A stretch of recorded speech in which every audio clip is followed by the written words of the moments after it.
Hello bachcho, let's see the question, and the question is some amount of global salt, hydrated magnesium chloride and hydrated calcium chloride are separately is kept in 3 containers.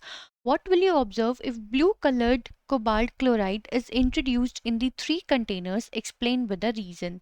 तो हमसे इस question में बच्चों बोला जा रहा है कि हमने क्या किया, हमने 3 कंटेनर्स में अलग अलग सॉल्ट लिए, एक में लिया ग्लोबल सॉल्ट, एक में हाइड्रेटेड मैग्नीशियम क्लोराइड, एक में हाइड्रेटेड कैल्शियम क्लोराइड एंड फिर हमने उन तीनों ही कंटेनर में डाला ब्लू कलर का कोबाल्ट क्लोराइड एंड हमें बताना है कि उन तीनों कंटेनर्स में क्या ऑब्जर्वेशन रहेगी और उसके रीज़न को एक्सप्लेन भी करना है।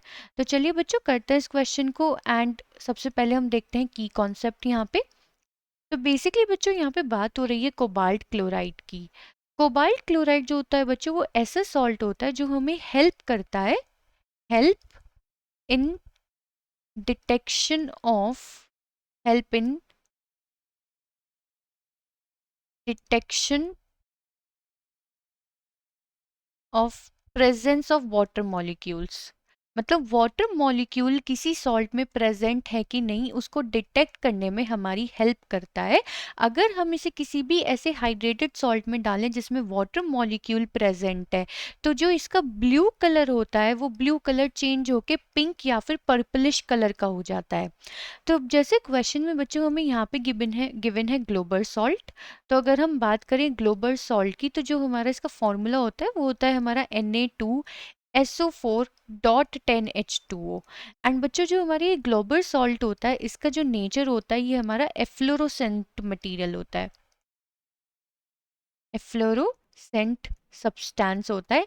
यानी कि बच्चों ये क्या करता है, अगर हम इसे एयर में एक्सपोज करें, एयर में एक्सपोज करें तो ये क्या करता है, ये वाटर मॉलिक्यूल्स को लॉस कर देता है, वाटर मॉलिक्यूल्स गेट्स रिमूव, मतलब वाटर मॉलिक्यूल्स वहां से निकल जाते हैं। ठीक है। अब अगर हम बात करें बच्चों दूसरे सॉल्ट की जो कि हमें यहाँ पे गिवन है hydrated calcium chloride. Hydrated calcium chloride का मतलब है कि ये हमारा हाइड्रेटेड सॉल्ट है CaCl2। यहाँ पे हमें पता नहीं है कि कितने वाटर ऑफ मॉलिक्यूल्स प्रेजेंट है, तो हम इसे रिप्रेजेंट करेंगे .XH2O के साथ। एंड हमें जो थर्ड सॉल्ट गिवन है बच्चों, जो हमारा थर्ड कंटेनर में प्रेजेंट है वो है हमारा हाइड्रेटेड मैग्नीशियम क्लोराइड। तो अगर हाइड्रेटेड मैग्नीशियम क्लोराइड है तो इसे भी हम किस तरीके से रिप्रेजेंट करते हैं, हम इसे रिप्रेजेंट करते हैं MgCl2.XH2O।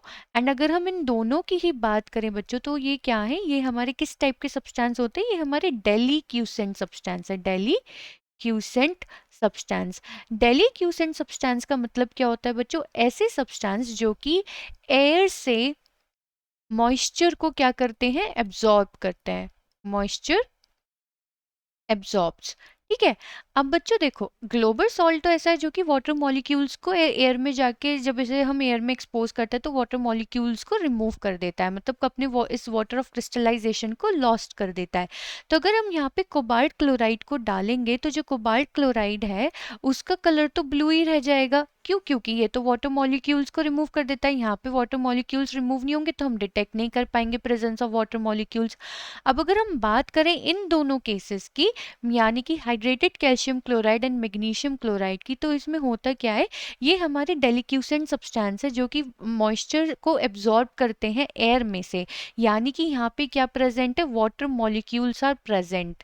और अगर वाटर मॉलिक्यूल्स प्रेजेंट हैं और यहाँ पे अगर हम ऐड करते हैं कोबाल्ट क्लोराइड जो कि हमारा कोबाल्ट क्लोराइड जो कि ब्लू है इन कलर, तो ये इसको किस में चेंज कर देता है, पिंक या फिर पर्पल कलर में, पिंकिश पर्पलिश कलर। तो बच्चों यहाँ पे हमसे क्वेश्चन में पूछा गया था कि तीसरे कंटेनर मतलब तीनों कंटेनर्स में क्या होगा, यानी कि जो हमारा फर्स्ट कंटेनर है जिसमें ग्लोबल सॉल्ट है वहाँ पे कलर ब्लू ही रहेगा कोबाल्ट क्लोराइड का, लेकिन सेकंड एंड थर्ड कंटेनर में हमारा जो कलर है कोबाल्ट क्लोराइड का वो ब्लू से पिंक हो जाएगा क्योंकि ये डेलिक्यूसेंट सब्सटेंस है। आई होप बच्चों आपको क्वेश्चन समझ में आ गया होगा। Thank you.